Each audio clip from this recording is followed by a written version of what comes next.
Item ಯಾವುದೇ ಇರಲಿ try ಮಾಡಿ ಆಚಿ ಚಿಕನ್ ಮಸಾಲಾ. ಮಾಜಿ ಪ್ರಧಾನಿ ದೇವೇಗೌಡರ ಪತ್ನಿ ಚೆನ್ನಮ್ಮ ಅವರ ಪಾರ್ಥಿವ ಶರೀರದ ಅಂತಿಮ ಯಾತ್ರೆಗೆ ಒಂದಷ್ಟು ಸಿದ್ಧತೆಗಳು ಕೂಡ ಆಗ್ತಾ ಇದೆ. ಈಗ ಅದೇ ರೀತಿಯಾಗಿ ಅವರ ಒಂದು ಅಂತಿಮ ಯಾತ್ರೆಗೆ ಹೂವಿನ ಪಲ್ಲಕ್ಕಿ ಕೂಡ ಸಿದ್ಧವಾಗ್ತಾ ಇದೆ. ನಾನೀಗ ಹೊಳೆನರಸೀಪುರದಲ್ಲಿರುವಂಥ ರೇವಣ್ಣವರ ನಿವಾಸದ ಮುಂಭಾಗದಲ್ಲಿ ಇಲ್ಲಿ ಅಂತಿಮ ಯಾತ್ರೆಗೆ ಈಗಾಗಲೇ ಪಲ್ಲಕ್ಕಿಯನ್ನು ಕೂಡ ಸಿದ್ಧ ಮಾಡ್ತಾ ಇದ್ದಾರೆ. ಹೂವಿನ ಪಲ್ಲಕ್ಕಿಯಲ್ಲಿ ಅವರ ಒಂದು ಮೃತದೇಹವನ್ನು ಇಟ್ಟು ಪಾರ್ಥಿವ ಶರೀರವನ್ನು ಇಟ್ಟು ಮೆರವಣಿಗೆ ಮಾಡಲಿಕ್ಕೆ ಈಗಾಗಲೇ ಸಿದ್ಧತೆಗಳನ್ನು ಕೂಡ ಮಾಡಿಕೊಳ್ಳಲಾಗ್ತಾ ಇದೆ. ಒಕ್ಕಲಿಗ ಸಂಪ್ರದಾಯದಂತೆ ಪಲ್ಲಕ್ಕಿಯಲ್ಲಿಟ್ಟು ಮೆರವಣಿಗೆ ಮಾಡ್ತಾರೆ. ಆ ಒಂದು ಹಿನ್ನೆಲೆಯಲ್ಲಿ ಈಗಾಗಲೇ ಪಲ್ಲಕ್ಕಿಯ ಸಿದ್ಧತೆಗಳು ಕೂಡ ಆಗ್ತಾ ಇದೆ.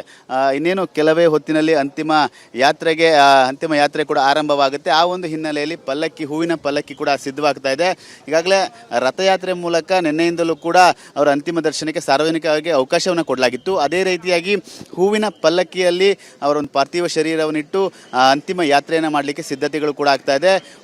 ಇಲ್ಲಿ 11 ಗಂಟೆ ಕೂಡ ಸಾರ್ವಜನಿಕರ ದರ್ಶನಕ್ಕೆ ವ್ಯವಸ್ಥೆಯನ್ನು ಮಾಡಲಾಗುತ್ತೆ. ನೇರವಾಗಿ ರಸ್ತೆಯ ಮೂಲಕ ಅಂತಿಮ ಯಾತ್ರೆಯನ್ನು ಕೂಡ ಮಾಡ್ತಾರೆ. ಅಲ್ಲಿ ಇರುವಂಥ ಆ ಒಂದು ಮಾರ್ಗದಲ್ಲಿ ಮಾವಿನಕೆರೆಯವರಿಗೆ ಹೋಗುವಂಥ ಮಾರ್ಗಗಳಲ್ಲಿ ಬರುವಂಥ ರಸ್ತೆಗಳೇನಿದೆ, ಗ್ರಾಮಗಳೇನಿದೆ, ಆ ಒಂದು ಎಲ್ಲ ಗ್ರಾಮಗಳಲ್ಲೂ ಕೂಡ ಸಾರ್ವಜನಿಕರಾಗ್ಬೋದು, ಅಭಿಮಾನಿಗಳು, ಆಪ್ತರು ಮತ್ತು JDSನ ಕಾರ್ಯಕರ್ತರಿಗೆ ಅಂತಿಮ ದರ್ಶನವನ್ನು ಮಾಡಲಿಕ್ಕೆ ವ್ಯವಸ್ಥೆಯನ್ನು ಕೂಡ ಮಾಡ್ತಾ ಇದ್ದಾರೆ.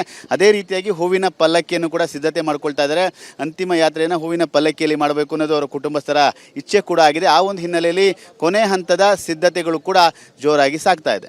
ಮಾಜಿ ಪ್ರಧಾನಿ ದೇವೇಗೌಡರ ಪತ್ನಿ ಚೆನ್ನಮ್ಮ ಅವರ ಪಾರ್ಥಿವ ಶರೀರದ ಅಂತಿಮ ಯಾತ್ರೆಗೆ ಒಂದಷ್ಟು ಸಿದ್ಧತೆಗಳು ಕೂಡ ಆಗ್ತಾ ಇದೆ. ಈಗ ಅದೇ ರೀತಿಯಾಗಿ ಅವರ ಒಂದು ಅಂತಿಮ ಯಾತ್ರೆಗೆ ಹೂವಿನ ಪಲ್ಲಕ್ಕಿ ಕೂಡ ಸಿದ್ಧವಾಗ್ತಾ ಇದೆ. ನಾನೀಗ ಹೊಳೆನರಸೀಪುರದಲ್ಲಿರುವಂಥ ರೇವಣ್ಣವರ ನಿವಾಸದ ಮುಂಭಾಗದಲ್ಲಿ ಇಲ್ಲಿ ಅಂತಿಮ ಯಾತ್ರೆಗೆ ಈಗಾಗಲೇ ಪಲ್ಲಕ್ಕಿಯನ್ನು ಕೂಡ ಸಿದ್ಧ ಮಾಡ್ತಾ ಇದ್ದಾರೆ. ಹೂವಿನ ಪಲ್ಲಕ್ಕಿಯಲ್ಲಿ ಅವರ ಒಂದು ಮೃತದೇಹವನ್ನು ಇಟ್ಟು ಪಾರ್ಥಿವ ಶರೀರವನ್ನು ಇಟ್ಟು ಮೆರವಣಿಗೆ ಮಾಡಲಿಕ್ಕೆ ಈಗಾಗಲೇ ಸಿದ್ಧತೆಗಳನ್ನು ಕೂಡ ಮಾಡಿಕೊಳ್ಳಲಾಗ್ತಾ ಇದೆ. ಒಕ್ಕಲಿಗ ಸಂಪ್ರದಾಯದಂತೆ ಪಲ್ಲಕ್ಕಿಯಲ್ಲಿಟ್ಟು ಮೆರವಣಿಗೆ ಮಾಡ್ತಾರೆ. ಆ ಒಂದು ಹಿನ್ನೆಲೆಯಲ್ಲಿ ಈಗಾಗಲೇ ಪಲ್ಲಕ್ಕಿಯ ಸಿದ್ಧತೆಗಳು ಕೂಡ ಆಗ್ತಾ ಇದೆ. ಇನ್ನೇನು ಕೆಲವೇ ಹೊತ್ತಿನಲ್ಲಿ ಅಂತಿಮ ಯಾತ್ರೆ ಕೂಡ ಆರಂಭವಾಗುತ್ತೆ. ಆ ಒಂದು ಹಿನ್ನೆಲೆಯಲ್ಲಿ ಹೂವಿನ ಪಲ್ಲಕ್ಕಿ ಕೂಡ ಸಿದ್ಧವಾಗ್ತಾ ಇದೆ.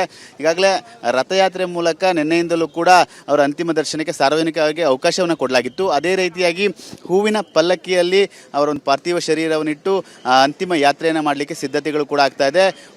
ಇಲ್ಲಿ 11 ಗಂಟೆ ಕೂಡ ಸಾರ್ವಜನಿಕರ ದರ್ಶನಕ್ಕೆ ವ್ಯವಸ್ಥೆಯನ್ನು ಮಾಡಲಾಗುತ್ತೆ. ನೇರವಾಗಿ ರಸ್ತೆಯ ಮೂಲಕ ಅಂತಿಮ ಯಾತ್ರೆಯನ್ನು ಕೂಡ ಮಾಡ್ತಾರೆ. ಅಲ್ಲಿ ಇರುವಂಥ ಆ ಒಂದು ಮಾರ್ಗದಲ್ಲಿ ಮಾವಿನಕೆರೆಯವರಿಗೆ ಹೋಗುವಂಥ ಮಾರ್ಗಗಳಲ್ಲಿ ಬರುವಂಥ ರಸ್ತೆಗಳೇನಿದೆ, ಗ್ರಾಮಗಳೇನಿದೆ, ಆ ಒಂದು ಎಲ್ಲ ಗ್ರಾಮಗಳಲ್ಲೂ ಕೂಡ ಸಾರ್ವಜನಿಕರಾಗ್ಬೋದು, ಅಭಿಮಾನಿಗಳು, ಆಪ್ತರು ಮತ್ತು JDSನ ಕಾರ್ಯಕರ್ತರಿಗೆ ಅಂತಿಮ ದರ್ಶನವನ್ನು ಮಾಡಲಿಕ್ಕೆ ವ್ಯವಸ್ಥೆಯನ್ನು ಕೂಡ ಮಾಡ್ತಾ ಇದ್ದಾರೆ.